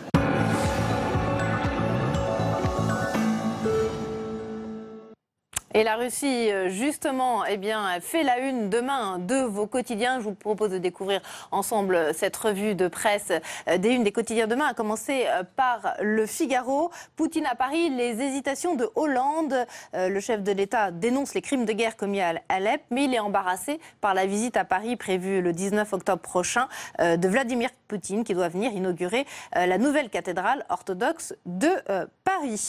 Poutine à Paris, c'est également la une demain de Libération.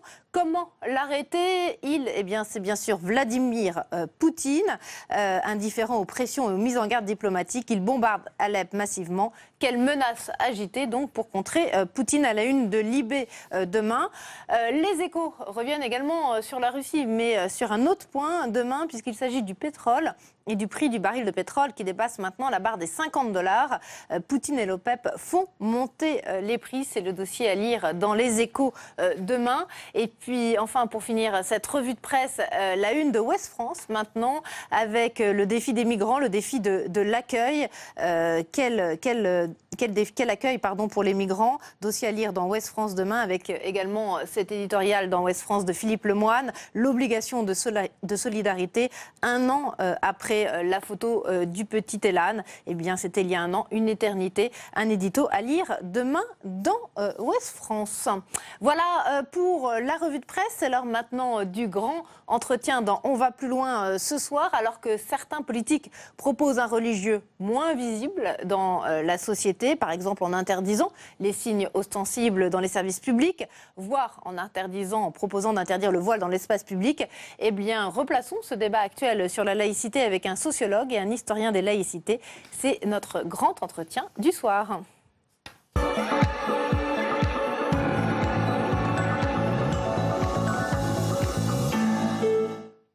Philippe Portier, bonsoir. Merci d'être avec nous dans cette émission.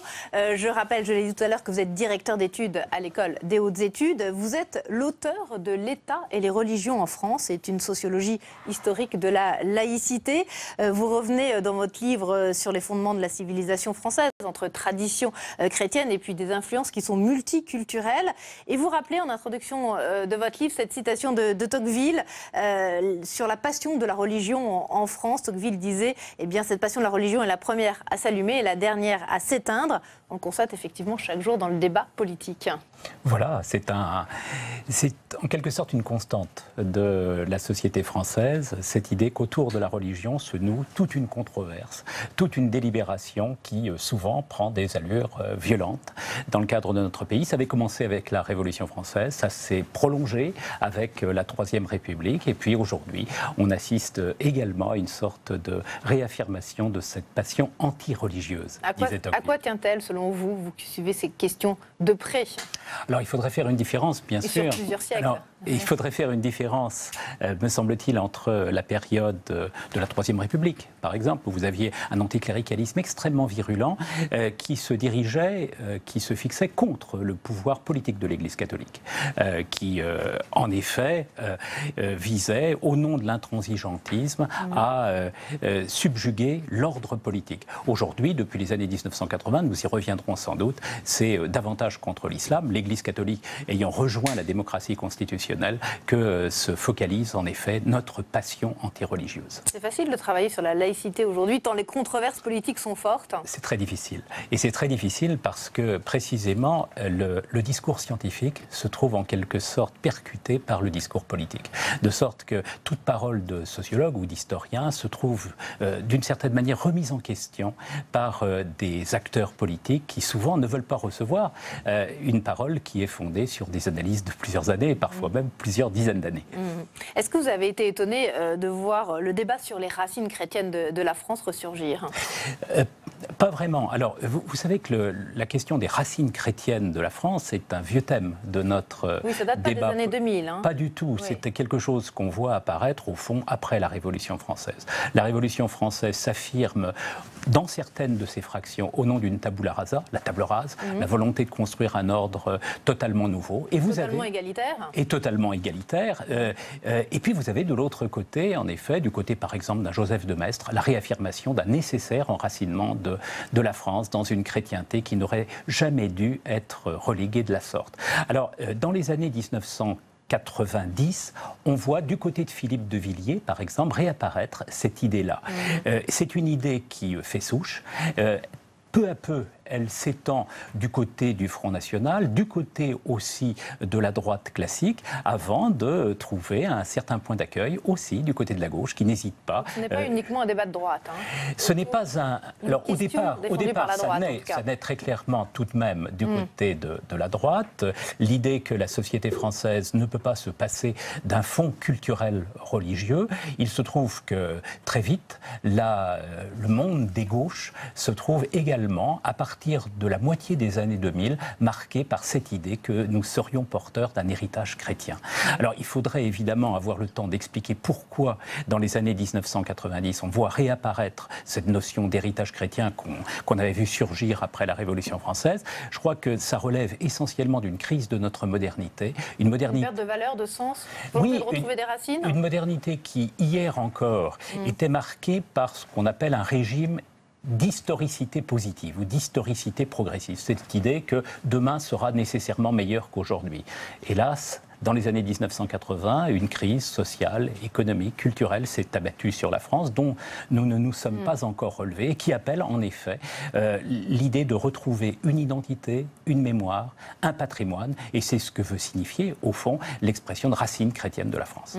La mondialisation, par exemple, qui était vécue comme peut-être une source d'avenir, de progrès, est vécue maintenant bien comme une source d'inquiétude, d'où un repli, une recherche de racines. Ça procède de ça aussi? Il y a plusieurs facteurs. Je crois que sur ce type de questions, il faut manifestement complexifier les analyses. Vous avez raison, la mondialisation qui appelle en effet la nécessité de trouver une identité refuge. La nation avait disparu de notre horizon idéologique dans les années, fin des années 60, et toute la décennie 70. Elle ressurgit dans les années 1980 comme un havre de protection face à un monde qu'on n'arrive plus à maîtriser. C'est un premier élément. Et puis il y a un second élément qui se manifeste aussi, cette idée précisément que l'islam change de nature à la fin des années 1980, au début des années 90, en tout cas dans certaines de ces populations. Oui, depuis le voile à l'école, la polémique autour des collégiennes qui ont voulu aller avec un voile sur la tête. Voilà, nous sommes là, en 1989, septembre, octobre 1989, 3 collégiennes décident de porter le voile dans un collège de Creil. Et aussitôt la polémique se met en place, une polémique qui va alimenter tout un courant néo-républicain qui demande précisément que les signes religieux disparaissent de l'espace public. J'ajoute un point, c'est que cette affirmation identitaire de ces 3 jeunes filles est davantage que l'affirmation identitaire de 3 jeunes filles. Ça renvoie à toute une réaction de la part de certaines fractions de la population musulmane qui entendent trouver une cohésion à leur propre, ou une cohérence à leur propre existence en se réenracinant dans un corpus religieux qu'il trouve en effet comme modèle, en France certes, mais aussi dans des pays étrangers où s'affirme par ailleurs une réattestation musulmane. Oui, mais un islam aussi dont la visibilité inédite inquiète tout d'un coup en France, depuis la fin des années 80 ?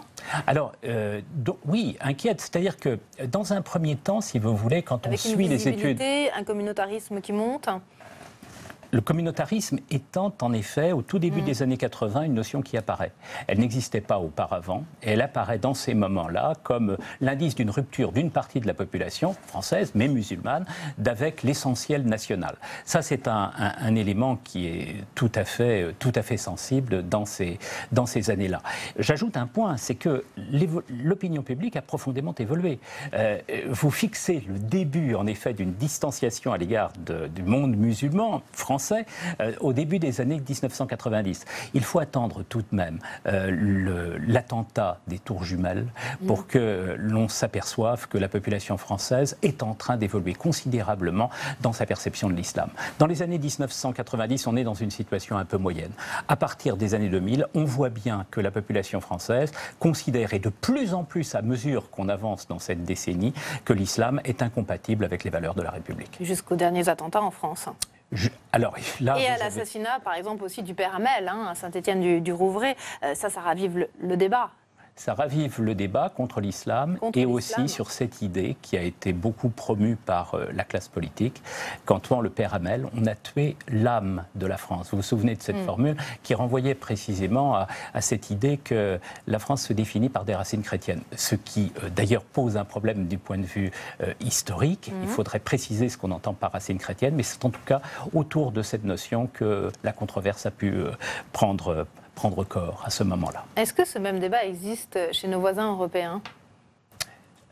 Oui, vous avez, on dit souvent qu'il y a une singularité française et nous avons ouvert notre entretien par cela, cette idée que nous avons en France, pour des raisons qui tiennent, Tocqueville le disait déjà au XIXe siècle, à l'alliance durant l'Ancien Régime entre le catholicisme et le pouvoir monarchique qu'on considérait, vous vous souvenez de Saint-Just, comme un pouvoir tyrannique. Et à partir de ce moment-là, en effet, se met en place cette idée que la religion est profondément dangereuse, contrairement d'ailleurs à ce qui se vit ailleurs qu'en France, en Allemagne ou en Angleterre, où la religion est souvent considérée comme un facteur de sens et de lien. Alors, il se trouve que même si nous avons cette singularité en France, les autres pays étrangers, tout en étant vis-à-vis du phénomène religieux en général, probablement moins distants que nous ne le sommes. Oui, parce qu'on a un des pays où finalement la laïcité est la plus intransigeante au monde, où il y a une séparation la plus forte quand même entre les églises d'une façon générale, les religions. Il faudrait analyser. Il faudrait tout analyser. Il faudrait analyser. Vous avez... Ne caricaturons pas, alors, ne généralisons pas. Probablement ne faut-il pas généraliser. Vous voyez, aux États-Unis, qu'on présente très souvent comme un pays philo-clérical, vous avez une interdiction de financer les écoles privées qu'on ne trouve pas en France, par exemple. Ou depuis la loi de Debré de 1959, vous avez des financements absolument massifs. Accordés aux écoles catholiques, accordés aux écoles juives, accordés maintenant aux écoles musulmanes qui obtiennent contrat. Ce que je voulais dire tout simplement, c'est que, parce que votre question portait sur l'existence d'un débat de cette nature ailleurs, la réponse est très claire. Nous n'avons pas globalement les mêmes système d'organisation de la relation entre Église et État. En Allemagne, vous avez un système partenarial. En Angleterre, l'Église anglicane est considérée comme Église de la couronne. Il reste que dans tous ces pays-là, le Brexit en est le témoignage, vous avez une interrogation sur ce qui fait cohésion dans la nation, avec une méfiance vis-à-vis de ces populations nouvellement entrantes et avec parallèlement la réaffirmation aussi d'une volonté de réenracinement dans ce qui fait la tradition, dans ce qui fait la culture de ces pays. En Allemagne, par exemple, Madame Merkel a à plusieurs reprises estimé que la démocratie libérale avait des racines chrétiennes. Et en Angleterre, la Britishness, qui revient très souvent dans les discours, est également référée à des racines qui sont des racines chrétiennes. Ce qui pose problème finalement aujourd'hui, c'est que l'État ne semble plus en mesure finalement de maîtriser le cours de son histoire.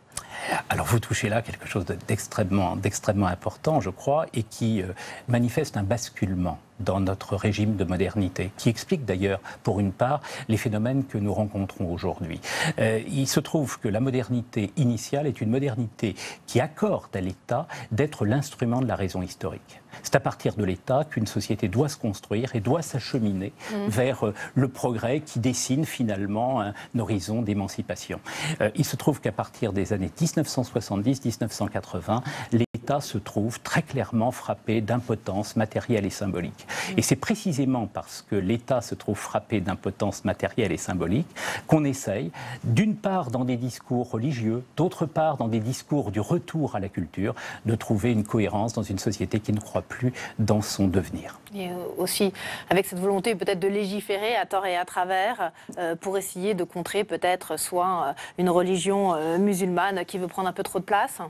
Alors, vous avez eu en effet au cours de ces années-là, votre question m'incite à le préciser, une transformation très radicale de la laïcité française. On emploie toujours le mot laïcité comme s'il s'agissait d'un discours pérenne.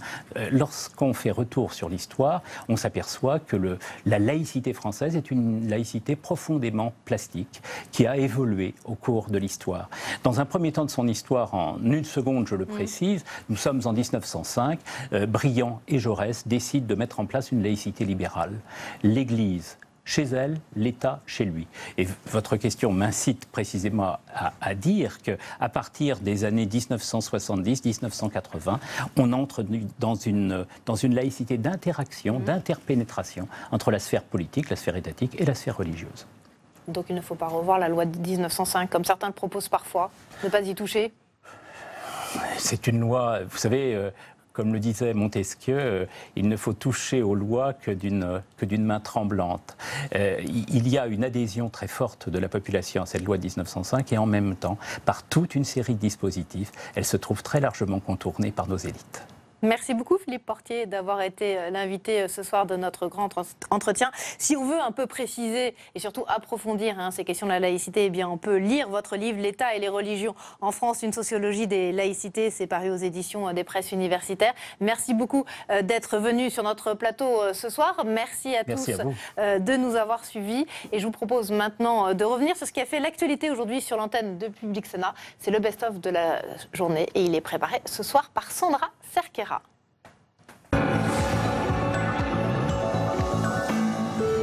Ça me fait beaucoup sourire de voir tous ceux qui se réclament du général de Gaulle, qui se réclament de ce monde de la démocratie directe ou collaborative, nous expliquer des arguments, nous rétorquer des arguments techniques à l'organisation d'un référendum. Voilà, la meilleure des... Vous pensez à qui, là ? Non, mais à tous ces commentateurs qu'on a... les commentaires auxquels on a assisté depuis que Nicolas Sarkozy a fait ses propositions. Donc, je veux dire, la meilleure démocratie directe, c'est de demander la parole au peuple. Je pense que sur ces deux sujets, le référendum est un vrai levier de changement. Moi, j'ai une caractéristique que d'autres n'ont pas forcément, c'est que, privilège de celui qui a vécu quelque chose de très particulier en termes de tension avec cette affaire des comptes de la campagne présidentielle de Sarkozy il y a 2 ans et demi, je suis incollable sur les profils psychologiques des hommes politiques de ma famille politique. C'est-à-dire que je sais très exactement les courageux, les tordus, les lâches, ceux avec qui on peut franchir le pont d'Arcole, ceux avec qui il vaut mieux dire, écoutez, attendez que le pont d'Arcole soit franchi, et alors vous en faites et que la France soit sauvée, et puis on vous demandera de venir. Tout ça, maintenant, ça vous sert à quoi? Comment ça me sert à construire ce qui demain peut à savoir constituer... pourquoi vous êtes seul, pourquoi vos amis, certains de vos amis ont rallié Nicolas Sarkozy. Est-ce qu'aujourd'hui, l'État patron, l'État mauvais patron, le débat est tranché ? Non, je pense que le débat n'est pas tranché en France. Nous sommes toujours dans ce qu'on pourrait appeler entre l'État et le marché. C'est-à-dire que dès qu'il y a une difficulté au niveau du marché, l'État vient sauver les entreprises, parfois à contre-courant. La France est le pays où l'État s'est le plus investi dans les entreprises. Et c'est le pays occidental qui est le plus désindustrialisé. Comment expliquez-vous ça ? Dans tous les pays, on a légalisé le cannabis, on a une diminution de la consommation et une diminution de la dangerosité. Diminution de consommation qui dépend un peu de la façon dont on le commercialise. Et je dis que le trafic va faire sa mutation vers des drogues beaucoup plus importantes, beaucoup plus dures et qui génèrent un trafic d'autant plus violent. qui est-ce qui nous a sortis de la crise de l'euro? Ce n'est pas les États, hein. C'est la Banque centrale européenne menée hier par Jean-Claude Trichet, aujourd'hui par Mario Draghi. Les choix courageux que la Banque centrale européenne a fait, le quantitative easing, l'injection de liquidité a fait sortir, on le voit, tous les données nous disent que ça a été donc une institution centrale à laquelle on a délégué des pouvoirs qui nous a sortis du moment le plus troublé de la crise. On n'est pas encore hors de la crise.